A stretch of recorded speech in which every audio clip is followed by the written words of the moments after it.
बार फिर से आपका स्वागत है आपके अपने परिवार ज्ञान में।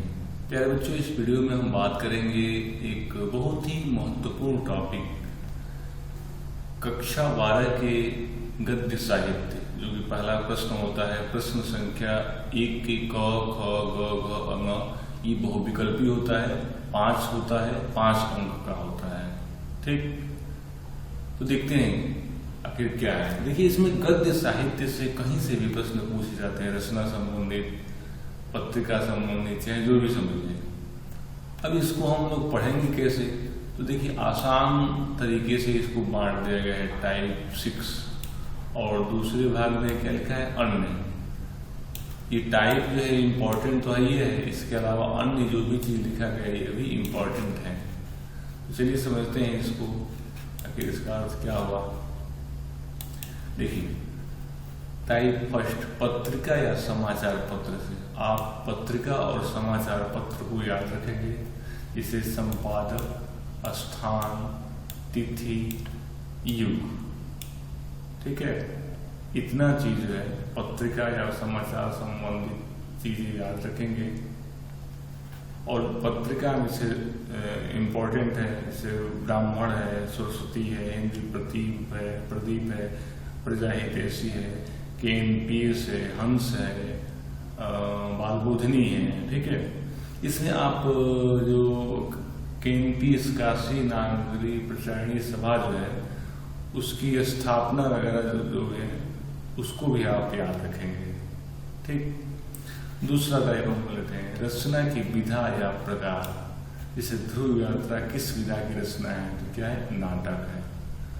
तो इस पॉइंट में आप अधिकतर जो निबंध है उसको आप याद रखेंगे। जितने भी सारे निबंध है वो इम्पोर्टेंट है कि फला जो रचना है किस विधा पर आधारित है, तो अक्सर वो निबंध ही होगा।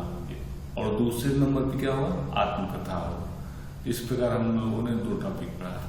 तीसरा टॉपिक, रचना या उसके प्रकार के लेखक। रचना या उसके प्रकार के लेखक, जिसे रचना का नाम भी दिया रहेगा और उसके लेखक का नाम भी दिया रहेगा। उसके बाद पूछेगा कि इसके लेखक कौन है, जैसे निंदा रस निबंध के लेखक कौन है, इस प्रकार से प्रश्न रहेगा। गोदान उपन्यास के लेखक कौन है, ऐसे प्रश्न है। टाइप 4 है, रचना के स्रोत। रचना के स्रोत, जैसे इसमें एक इम्पोर्टेंट है कि राष्ट्र का स्वरूप लिया गया है। राष्ट्र का स्वरूप लिया गया है, कहाँ से लिया गया है? तो पृथ्वी पुत्र संग्रह से। तो रचना के स्रोत में आप जितना भी पाठ है उसको याद रखेंगे। आपके बुक के जितने भी पाठे हैं उन सभी पाठों को आप याद रखेंगे। इसके बाद अगला पॉइंट है, पदवी या उपाधि से। पदवी या उपाधि से, इसमें सन है, किसने दिया, संस्था है, आदि याद रखेंगे। पुरस्कार वगैरह भी इसमें आ जाएगा, जैसे मंगला प्रसाद पारितोषिक पुरस्कार आदि जो भी है। और यहाँ पे पुरस्कार का अलग बना भी हुआ है। और किसी भी संस्था की स्थापना किसने किया और किस युग में हुआ। तो किस युग में तो कम इम्पोर्टेंट है, लेकिन किसने किया ये तो कुछ ज्यादा इम्पोर्टेंट है। इस प्रकार से हमने 6 प्रकार के टॉपिक को पढ़ा, टाइप को पढ़ा। एक पहला पत्रिका या समाचार से, दूसरा रचना की विधा से, तीसरा रचना या उसके प्रकार के लेखक से, चौथा रचना के स्रोत से, पांचवा पदवी उपाधि से। ये उस कम इम्पोर्टेंट है। टाइप 5 संस्था की स्थापना, ये भी बहुत कम इम्पोर्टेंट है, थोड़ा सा 1-2 पॉइंट बनते हैं। ठीक, उसके बाद टाइप 7 जो है पुरस्कार है, ये थोड़ा सा इम्पोर्टेंट है, सबसे ज्यादा इम्पोर्टेंट है। ठीक, लेकिन इसमें आप याद रखिए पत्रिका से एक आना ही आना है, पत्रिका हो, समाचार हो।